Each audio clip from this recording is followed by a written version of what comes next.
ஓம் சக்தி.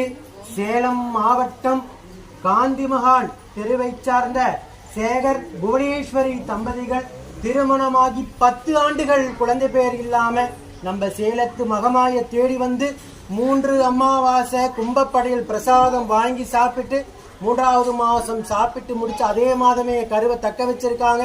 தற்சமயம் இந்த குழந்தை 9வது மாதம் கருத்தங்கி இருக்குன்னு சொல்லி நம்ம ஆலயத்தில் வளைகாப்பு வைபவம் நடத்திக்கிட்டாங்க.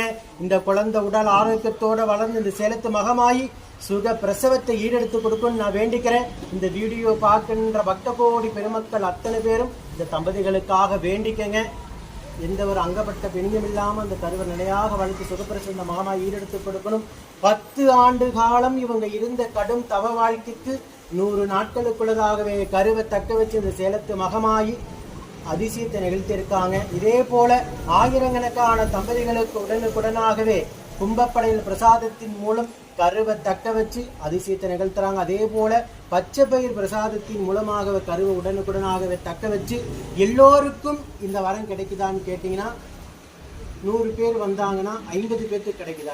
50 விழுக்காடு குழந்தை வரம் கிடைச்சிக்கிட்டு இருக்கு. எல்லாருக்கும் கிடைக்குதா சாமி? வரவங்க எல்லாத்துக்கும் இல்லங்காம கிடைக்குதான்னு ஒருத்தர் கேட்குறீங்க. அவங்க கர்ம பலனுக்கு தகுந்தார் போல அவங்க முன்னோர்கள் செய்த பாவபிணி கர்ம பலனுக்கு தகுந்தார் போல இந்த பிறவி கடனுக்கு தகுந்தார் போல எந்த அளவுக்கு அம்மாவை நம்பிக்கையோட வந்து கண்ணீர் சிந்தி கையேந்தி மடியேந்தி கேட்குறீங்களோ அதுக்கு உங்களுக்காக நித்தம் வாதாடி கருவை தக்க வச்சு கரசித்துறாங்க. ஓம் சக்தி பராசக்தி.